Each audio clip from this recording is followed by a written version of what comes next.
Oi, meu nome é Padre Mike Schmitz e você está ouvindo o podcast A Bíblia em um Ano, onde encontramos a voz de Deus e vivemos a vida através das Escrituras. O podcast original, The Bible in a Year, foi produzido pela Ascension e essa é a versão brasileira, traduzida pelo Heitor e dublada pelo Leandro.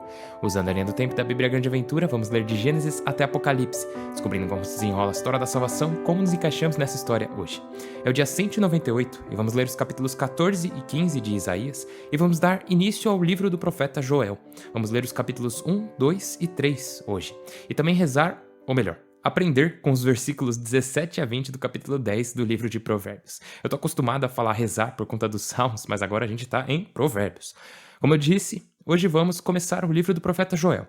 E ele só tem 4 capítulos, porque ele é um dos profetas menores, né? Que são os profetas mais curtos. Então vamos ler Joel hoje, amanhã, e daí nos próximos dias já vai ser Naum, depois uns dias vai ser Abacuque, depois Baruque, enfim.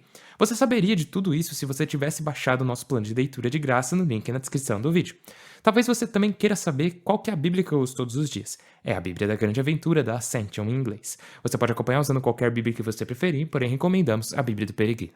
E outra coisa que você pode fazer é se inscrever no canal e ativar o sininho. Aliás, você deve ter percebido que eu acabei de misturar as partes da introdução, né? Para dar uma mudada. Caso você seja uma daquelas pessoas que odeia mudanças, relaxa. Amanhã provavelmente vamos voltar ao normal. Enfim, como eu disse, é o dia 198 e vamos ler os capítulos 14 e 15 de Isaías, os capítulos 1, 2 e 3 do livro do profeta Joel e os versículos 17 a 20 do capítulo 10 do livro de Provérbios. O livro do profeta Isaías, capítulo 14.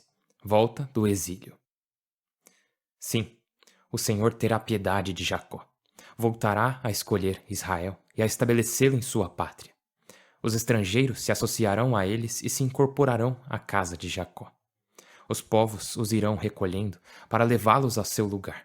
A casa de Israel os possuirá, como servos e servas na terra do Senhor. Cativarão seus cativadores, dominarão seus opressores. Quando o Senhor te der repouso de teus sofrimentos e temores e da dura escravidão em que serviste, entoarás esta sátira contra o rei da Babilônia. Sátira contra o rei da Babilônia. Como acabou o tirano e cessou sua agitação. O Senhor quebrou o cetro dos perversos, a vara dos dominadores, daquele que golpeava furioso os povos com golpes incessantes e oprimia iracundo as nações com opressão implacável. A terra inteira descansa tranquila, gritando de júbilo. Até os ciprestes se alegram com tua sorte e os cedros do Líbano. Desde quando jazes caído, o cortador já não sobe contra nós. Nas profundezas, o abismo estremece por ti ao sair ao teu encontro. Em tua honra desperta as sombras, todos os poderosos da terra, e levanta de seu trono todos os reis das nações, e te cantam em coro, dizendo: também tu, consumido como nós, igual a nós, abatidos até o abismo, teu fausto e o som de tuas harpas. A esteira em que jazes são vermes, teu cobertor, lombrigas. Como caíste do céu, luzeiro da aurora? Estás abatido por terra, agressor de nações. Tu, que dizias a ti mesmo, escalarei os céus, acima dos astros divinos, levantarei o meu trono e me sentarei no monte da assembleia, no vértice da montanha celeste, escalarei o dorso das nuvens e me igualarei ao Altíssimo. Ai, abatido até o abismo, até o profundo da cova.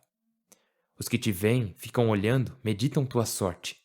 É este que fazia tremer a terra e os reinos estremeceram, que deixava o orbe aberto, arrasava suas cidades e não soltava seus prisioneiros? Todos os reis das nações descem às sepulturas de pedra, todos repousam com glória, cada qual em seu mausoléu. Quanto a ti, ao contrário, atiram-te sem dar-te sepultura, como carniça asquerosa. Cobriram-te de mortos, trespassados pela espada, como cadáver pisoteado. Não te juntarás a eles na sepultura, porque arruinaste o teu país, assassinaste o teu povo. Para sempre se extinguirá o sobrenome do perverso. Preparai a matança de seus filhos, pela culpa de seus pais. Não aconteça que se levantem e se tornem donos da terra, e cubram o orbe de ruínas. Eu me levantarei contra eles, oráculo do Senhor dos Exércitos, e extirparei da Babilônia posteridade e sobrenome. Broto e rebento, oráculo do Senhor. Eu a transformarei em posse de ouriços, em água parada, eu a varrerei bem até que desapareça. Oráculo do Senhor dos Exércitos.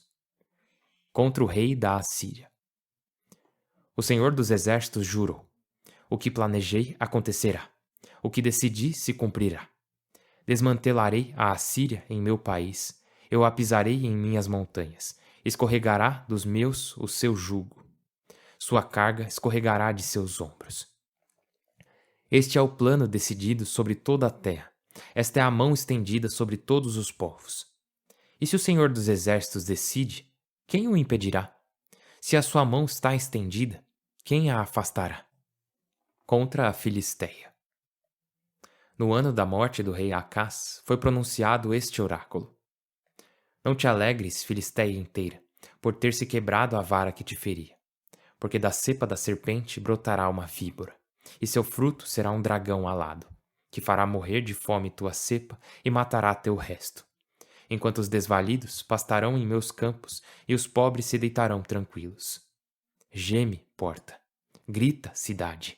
Treme, Filisteia inteira, porque do norte vem uma nuvem de fumaça em colunas apertadas. O que responder aos mensageiros dessa nação? Que o Senhor fundou Sião, e nela se refugiarão os oprimidos do seu povo. Capítulo 15. O luto de Moabe. Oráculo contra Moabe. Na noite em que assolaram Ar, Moabe sucumbiu. Na noite em que assolaram Quir, Moabe sucumbiu. As pessoas de Dibom, chorando, sobem às alturas. Moabe lança alaridos por Nebo e Madaba, com as cabeças raspadas e as barbas cortadas. Nas ruas, vestidos de pano de saco, nas praças e nos terraços, todos lançam alaridos, desfeitos em pranto. Ezebom e Eleale se lamentam, até em Jaza se ouve seu clamor. Por isso tremem os flancos de Moabe, que respira com dificuldade. Meu coração se lamenta por Moabe, seus fugitivos partem para Segor. Pela encosta de Luite sobem chorando, pelo caminho de Oronaim lançam gritos dilacerantes, porque a fonte de Nemrim secou. Murcha está a erva, consumida a relva, falta o verdor. Por isso carregam bens e provisões para a torrente dos salgueiros, porque um grito vai percorrendo as fronteiras de Moabe, até Eglaim chega o seu grito, até Beer Elim seu alarido, porque a fonte de Dimon está cheia de sangue. Reservo novas pragas contra Dimon, o leão contra o resto de Moabe, contra os sobreviventes do campo. O livro do profeta Joel. Capítulo 1. Palavra que o Senhor dirigiu a Joel, filho de Fatuel. Liturgia penitencial por uma praga. Descrição e pranto. Ouvi, chefes, escutai, camponeses. Aconteceu algo semelhante em vossos dias, ou nos dias de vossos antepassados? Contai-o a vossos filhos aos seus filhos à geração seguinte. O que o saltão deixou, o gafanhoto comeu. O que o gafanhoto deixou, o saltador comeu. O que o saltador deixou, o gafanhotão comeu. Acordai, bêbados, e chorai. Gemei, beberrões, pois vos tiram o mosto da boca. Porque um povo invade meu país, poderoso sem número, tem dentes de leão e queixadas de leoa. Transforma meu vinhedo em desolação, reduz as figueiras a galhos secos. Pela, descasca, até que os ramos branquejam. Como jovem vestida de pano de saco, suspira pelo marido de sua juventude. No templo do Senhor cessaram oferta e libação. Fazem luto os sacerdotes que servem o Senhor. Assolado, o solo faz luto à terra. O cereal está perdido, o vinho seco, o azeite rançoso. Estão frustrados os lavradores, queixam-se os vinhateiros pelo trigo e pela cevada, pois não há colheita nos campos. A vinha está seca, a figueira murcha, a romazeira, a palmeira, a macieira, as árvores silvestres estão secas, e até a alegria dos homens secou. Luto e súplica. Vestivos de luto, sacerdotes, gemei, ministros do altar. Vinde dormir em esteiras, ministros do meu Deus, porque faltam oferta e libação no templo do vosso Deus. Proclamai um jejum, convocai a assembleia, reuni os chefes e todos os camponeses no templo do Senhor vosso Deus, e clamai ao Senhor. Ai, que dia! Porque está próximo o dia do Senhor. Chegará como açoite do Todo-Poderoso. Não estais vendo como faltam no templo do nosso Deus a comida, a festa e a alegria? As sementes secarão sob os torrões, os silos estão desolados, os celeiros vazios, porque a colheita se perdeu. Como muge o gado, está inquieta a vacada, porque não há pastos e as ovelhas o pagam. A ti, Senhor, eu invoco, pois o fogo se saciou nos prados da estepe, o calor abrasa as árvores silvestres. Até as feras selvagens rugem a ti, porque estão secos os vales, e o fogo se sacia nos prados da estepe. Capítulo 2. A invasão dos gafanhotos. Tocai a trombeta em Sião, lançai o alarme em meu monte santo. Tremam os camponeses, porque chega, já está próximo o dia do Senhor. Dia de escuridão e trevas, dia de nuvens e escuridão. Como crepúsculo que se estende sobre os montes, é o exército denso e numeroso. Não houve semelhante, nem voltará a se repetir por muitas gerações. Na vanguarda, o fogo devora. As chamas abrasam na retaguarda. À frente, a terra é um bosque. Atrás é uma estepe desolada. Nada se salva. Seu aspecto é de cavalos, de cavaleiros que galopam. Seu estrondo, de carros saltando pelas montanhas.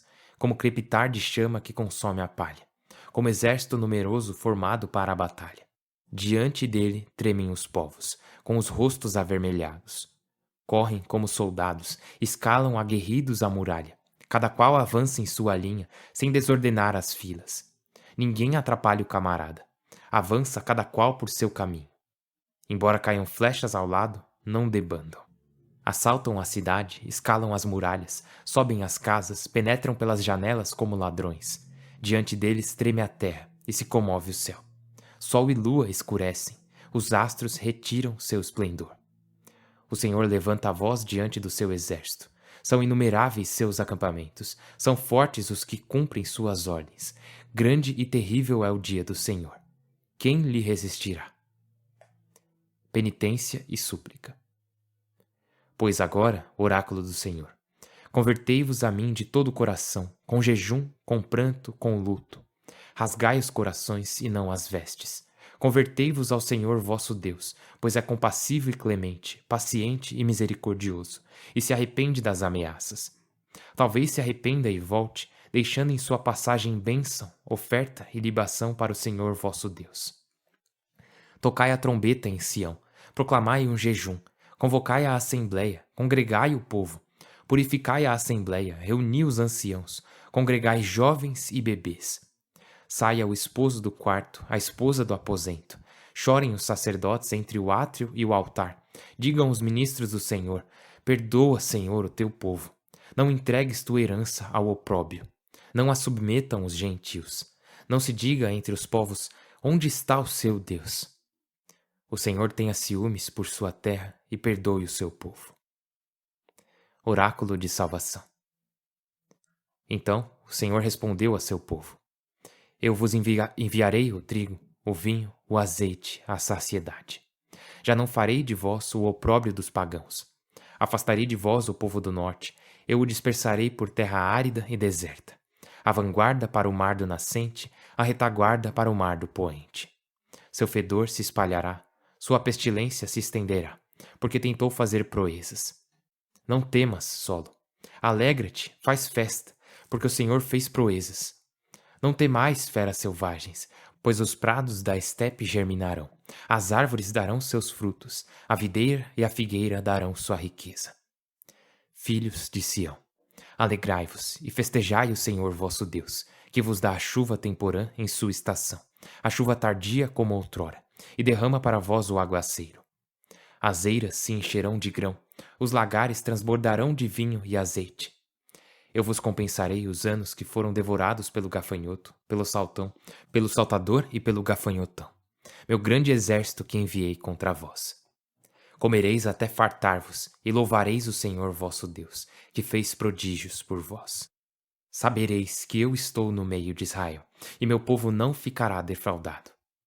Eu sou o Senhor vosso Deus, e não há outro, e meu povo não ficará frustrado. Escatologia. O dia do Senhor. Capítulo 3. O dom do Espírito. Depois derramarei meu espírito sobre todos. Vossos filhos e filhas profetizarão. Vossos anciãos terão sonhos. Vossos jovens verão visões. Também sobre servos e servas derramarei naquele dia o meu espírito. Farei prodígios no céu e na terra. Sangue, fogo, colunas de fumaça. O sol aparecerá escuro, a lua ensanguentada, antes de chegar o dia do Senhor, grande e terrível. Todos os que invocarem o nome do Senhor se livrarão. No Monte Sião ficará um resto, disse-o o Senhor. Em Jerusalém, os sobreviventes que ele convocar. O livro de Provérbios, capítulo 10, versículos de 17 a 20. Quem aceita a correção anda por caminho de vida. Quem rejeita a repreensão se extravia. Lábios enganadores encobrem ódio. Quem difunde calúnias é um insensato. No muito tagarelar não faltará pecado. Quem morde os lábios é discreto. Prata de lei, a boca do honrado. Mente perversa não vale nada. Pai Celestial, nós te louvamos e com nossas bocas queremos te glorificar e dizer palavras que te honrem, Senhor. Porque tu és tão bom, tu nos amas tanto, tu nos amas tão plenamente, todos os dias. Então, Senhor, nos ajude a conhecer teu amor. Nos ajude a conhecer teu nome, nos ajude a conhecer tua voz e nos ajude sempre a falar do teu amor, a falar do teu nome e a falar da forma que tu falarias. Porque é verdade que precisamos tomar cuidado com o que dizemos e pensar bastante antes de falar. Ou seja, Pai, por favor, cuide das palavras que saem de minha boca. Cuide para que de minha boca saiam apenas bênçãos. Por Cristo nosso Senhor. Amém.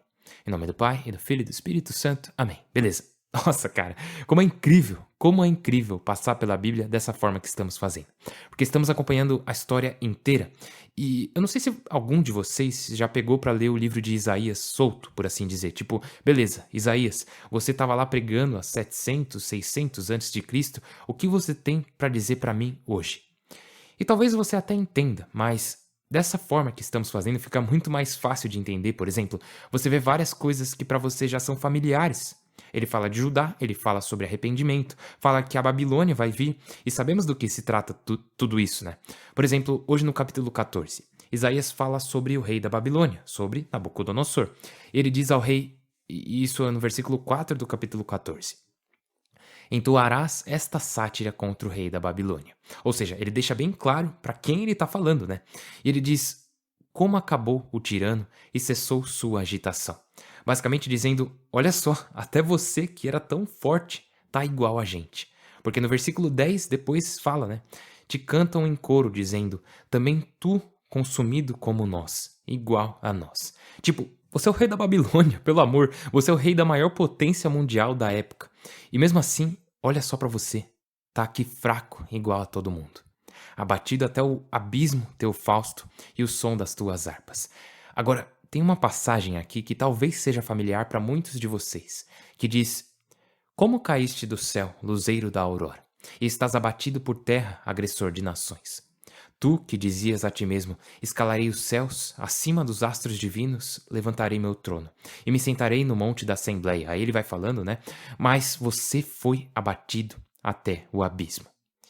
E assim, isso é uma profecia direta contra o rei da Babilônia, que seria Nabucodonosor, né?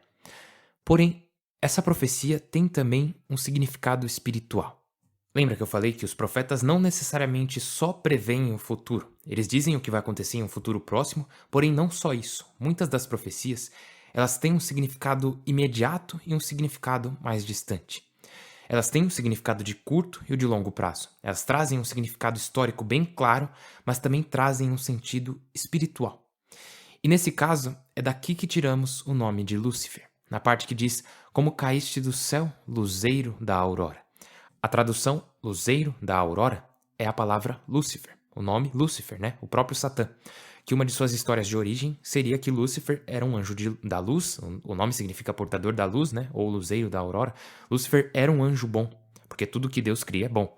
Porém, ele usou seu livre-arbítrio para se rebelar contra o Senhor, dizendo, basicamente, escalarei os céus, acima dos astros divinos levantarei o meu trono, e me sentarei no monte da Assembleia, no vértice da montanha celeste, etc. Eu me igualarei ao Altíssimo. Então sim, o rei da Babilônia pode ter dito essas coisas, porém, espiritualmente, essa é a descrição do que Lúcifer fez, que ele disse, não o servirei, mas farei a mim mesmo igual ao Altíssimo. E vamos ver o contraste disso, vamos ver daqui a algumas semanas, quando formos ler sobre o profeta Daniel, porque vamos conhecer mais histórias sobre outros anjos, por exemplo, São Miguel Arcanjo.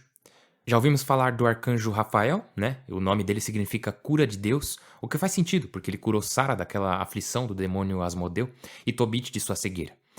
E São Miguel? O que o nome dele significa? Significa quem é como Deus. E é uma pergunta mesmo, não é uma afirmação tipo aquele que é como Deus. Eu lembro de quando eu era criança, meu nome é Michael, né? E Miguel em inglês é Michael. Então eu lembro que quando eu era criança eu pensava, ah, legal, aquele que é como Deus. Mas não é isso, não é uma afirmação. É uma pergunta, tem um ponto de interrogação. Quem é como Deus? Porque Miguel liderou os anjos do céu na batalha contra Lúcifer, o portador da luz, né? O luzeiro da aurora, que havia se rebelado contra Deus. Porque Lúcifer tinha dito, eu me igualarei ao Altíssimo. E daí São Miguel, cujo nome significa quem é como Deus, ponto de interrogação, né? Lúcifer dizendo, eu não vou servir. E Miguel dizendo, eu vou servir. Lúcifer dizendo, eu vou me tornar como Deus. E Miguel dizendo, quem é como Deus? Então, nesse capítulo relativamente pequeno, né, o capítulo 14, vimos não só a profecia da queda do rei da Babilônia, mas também vimos a profecia sobre Lúcifer, que sim, no final também será derrubado. E isso é muito incrível. Então, no capítulo 14 vimos a Babilônia e no capítulo 15 vimos Moabe. Tem um oráculo contra Moabe, que basicamente diz, Moabe, vocês serão destruídos. Haverão muitos refugiados e as coisas vão ser bem difíceis. Enfim, passando do livro do profeta Isaías para o livro do profeta Joel, que começamos hoje. Vamos ler o livro dele por 2 dias só. Então, bom, o que eu posso falar sobre ele? Beleza, tem algumas coisas. Primeiro, não sabemos exatamente quando o livro de Joel foi escrito. Sabemos que ele profetizava para o reino do sul, reino de Judá, né? Mas não sabemos exatamente quando. O que sabemos é que o livro dele foi escrito na sequência de uma tragédia nacional. E qual tragédia é essa? É uma tragédia que fala no versículo 4 do primeiro capítulo. Fala dos gafanhotos, de uma praga de gafanhotos que tinha acontecido e devorado tudo. Ele fala lá, o que o saltão deixou, o gafanhoto comeu. O que o gafanhoto deixou, o saltador comeu. O que o saltador deixou, o gafanhotão comeu. Em resumo, né? Comeram tudo. Tudo. E assim, essas pessoas, elas sentiram na pele o quão ruim é uma praga de gafanhotos, que foi o que tinha acontecido com os egípcios, né? E o povo judeu tinha sido poupado, mas agora está acontecendo com eles, e é horrível. E Joel vai e fala, sim, é horrível, porém o que está por vir é pior ainda, é muito pior do que uma praga de gafanhotos. Tem soldados vindo, um exército. Se você achou que a praga de gafanhotos foi ruim, isso vai ser ainda pior. Os gafanhotos são selvagens, eles são irracionais, e mesmo assim eles fizeram esse estrago. Agora, um exército? Um exército é organizado, eles têm planos, eles marcham de uma forma que um não toca no outro ao avançar, eles vão vir e não vai restar absolutamente nada. Daí ele diz, assim será o dia do Senhor. E Joel tem essa frase, né? O dia do Senhor. Tipo, vocês viram uma espécie de dia do Senhor com esses gafanhotos, mas agora, quando esse exército chegar, vocês verão o verdadeiro dia do Senhor. Aliás, ele diz, né, que o exército que está vindo, ele diz que é a voz de Deus. O que para nós pode ser um pouco difícil de aceitar, mas está lá. Ele diz no versículo 11 do capítulo 2. O Senhor levanta a voz diante do seu exército. São inumeráveis seus acampamentos. São fortes os que cumprem suas ordens. Grande e terrível é o dia do Senhor. Quem lhe resistirá? Daí você pensa, peraí, então esse é o exército de Deus? Bom, não. Na verdade, é Deus usando, permitindo que esse exército chame Israel, o povo de Judá, de volta. Chame eles ao arrependimento. De novo e de novo e de novo. Então, sempre que Deus permite que uma tragédia aconteça com seu povo, o objetivo nunca é a destruição, o sofrimento deles, mas sim educação, aprendizado. O fim nunca é acabar com eles, mas sim fazê-los se arrepender. O objetivo sempre vai ser esse. O dia do Senhor tem sim como objetivo trazer justiça, claro, porém o objetivo final sempre, sempre vai ser o de trazer seu povo de volta a ele. Inclusive, depois que Deus diz isso, ele diz através de Joel, né? Pois agora, oráculo do Senhor, convertei-vos a mim de todo o coração. E isso é depois, né? É depois dele dizer que um grande exército virá, os soldados virão, conhecereis o dia do Senhor. Ele diz, pois agora. Eu acho bem da hora esse pois agora. Ele diz, oráculo do Senhor, né? Convertei-vos a mim de todo o coração, com jejum, com pranto, com luto. Rasgai os corações e não as vestes. Meio que dizendo, né? Tipo, rasgai os corações e não as vestes. Ele tá falando, não apenas pareça santo, seja santo. Não rasgue suas vestes para ficar parecendo santo, mas realmente seja um. Não apenas se pareça com alguém que adora o Senhor, mas seja alguém que realmente o adore. Não apenas se pareça com alguém que se arrependeu, mas arrependa-se de verdade. Então, o que vai acontecer é que eu vos compensarei. Ele fala, né? E é tão forte. Ele fala, não temas, solo. Alegra-te, faz festa, filhos de Sião, alegrai-vos, porque eu vos compensarei. E eu amo essa parte, eu amo esse versículo no capítulo 2, versículo 25. Diz, eu vos compensarei os anos que foram devorados pelo gafanhoto. Ou seja, eu não vou só restaurar para você suas colheitas, não vou só restaurar para você suas casas ou sua terra, mas eu vou restaurar o tempo que você perdeu. E isso é muito forte, essa promessa de Deus que quando voltamos a Ele, e quando voltamos a pertencer a Ele, a restauração não é só tipo, toma aqui as coisas que você perdeu. Deus, na verdade, diz, eu vou restaurar para você tudo que você perdeu e mais. Eu vou restaurar também os anos que você perdeu, o tempo que você perdeu.